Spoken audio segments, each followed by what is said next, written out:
Hello, it's Kabo, and I've got a mod for 1.5.2 here. This mod pretty much just takes the new structure saving algorithm that is introduced in 1.6.3 and ports it to 1.5.2, so if you didn't move to 1.6 because you didn't want to lose the Nether Fortresses because they broke between 1.5 and 1.6, you can now just load up this mod, go and load up any structures in your world in 1.5.2, make sure that the mod saves them. Once you've done that, simply start up 1.6.3 or 1.6.4 or this new snapshots, any version that's using the new structure saving algorithm, and they should work just fine.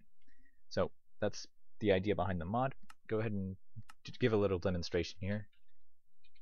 Just create a random world, hop into the Nether, load up a fortress, show that it works in both 1.5.2, and then when I save everything and load it up in 1.6 or a snapshot version, actually I'll load up the snapshot, you can see it's working just fine. So go ahead and build up a portal here and hop into the Nether. So let's go. Now I might not have a good Nether Fortress right off the bat, so I may fly around for a bit and find one. I want to find one that's out in the open so it's easy to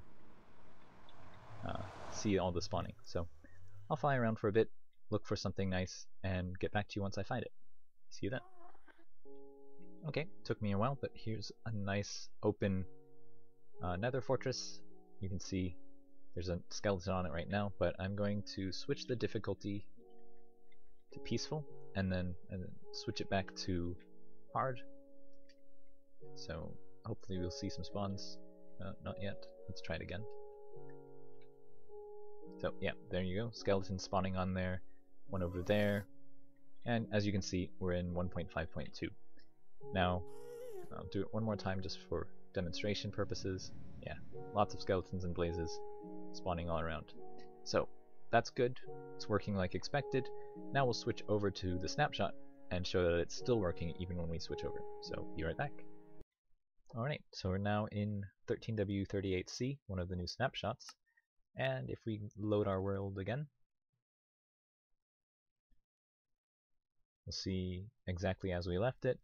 Some skeletons and stuff back there, blazes, and just to test it out, make it peaceful, and then you can see blazes spawning when we switch to hard. Do it a few more times just to be sure.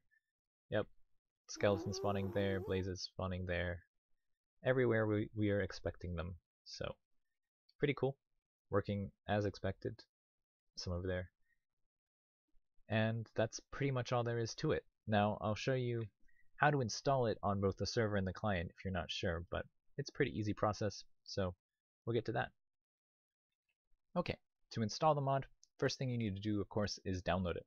You'll get a archive zip file like this, save structures 152.zip from the download link, and then you can just open it with whatever program you need to open it. If you're on Windows, then WinZip, WinRAR, 7-zip is actually what I like to use. If you're on a Mac, then I don't know, find something for it. There are programs out there. But anyway, once you have them, go ahead and open it up, and inside you'll see two folders, Minecraft and Minecraft Server. The Minecraft folder is for the client, and the Minecraft server is, of course, for the server. So pretty straightforward there. Two different ways to install, depending on whether or not you need to do it in single player or whether or not you're trying to do it for a multiplayer mode. Now, I'll start with the server side because it's probably the easiest, fewer steps, quicker to understand. So if you're installing it on a server, first thing you need to do is have a Minecraft server jar. And it might not be called Minecraft server.jar, it might be called something else, but it should be for the 1.5.2 version. And if you're installing it, then you probably don't need to download it already, you probably already know where it is. So just go to wherever it's located and then install it there. I'd actually recommend making a backup copy first, so just copy your server.jar just in case something corrupts it. Shouldn't happen, but just to be safe, go ahead and make a backup. Then you can just mod to your heart's content without having to worry. Anyway, once you're ready to mod, go ahead and open it up as well with an archiver file program with like 7-zip, and you'll see inside a bunch of folders and class files. This is where you're going to need to put the mod.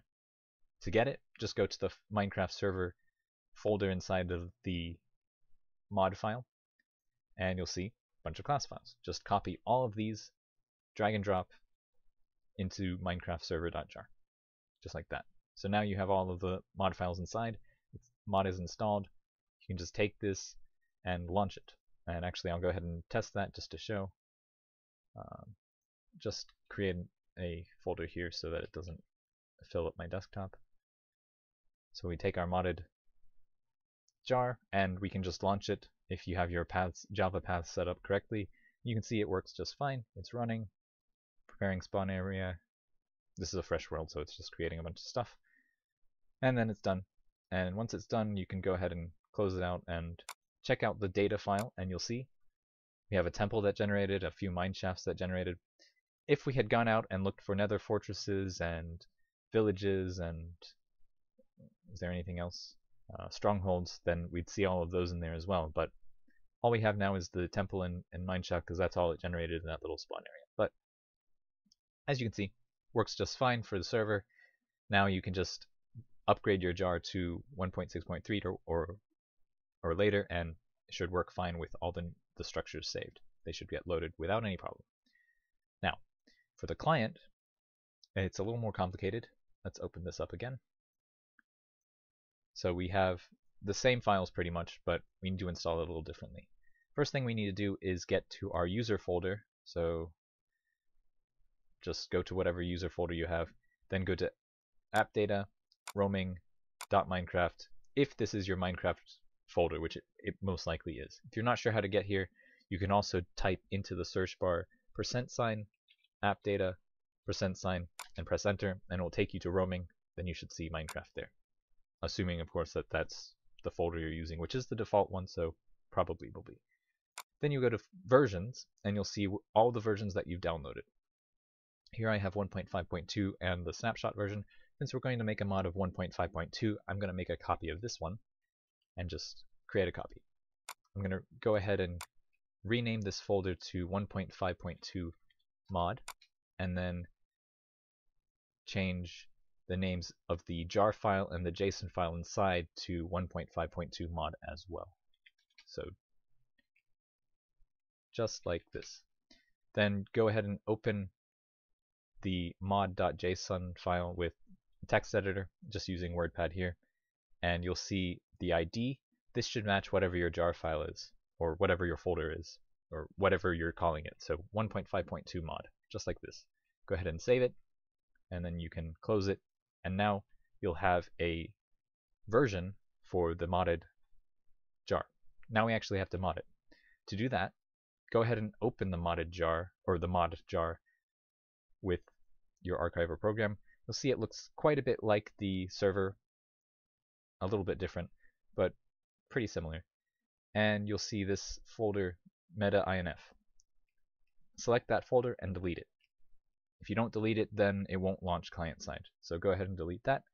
Then go to your Minecraft folder, and just like before, copy all of the class files into the folder. Just like this. Once you've done that, it's done, it's ready to be used. So we can go ahead and bring up the launcher, and I've already got a couple of profiles created, but as you can see, if we select KaboPC 152 mod, if I go to edit profile, you can see we have selected here use version release 152 mod.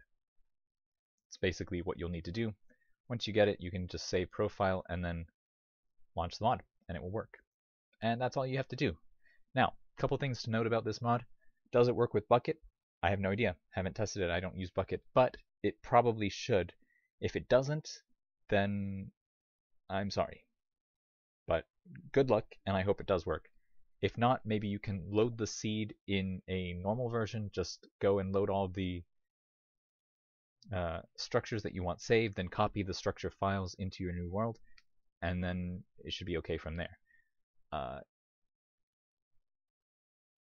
Also, is it compatible with other mods? It should be compatible with a lot of mods, but I can't guarantee that.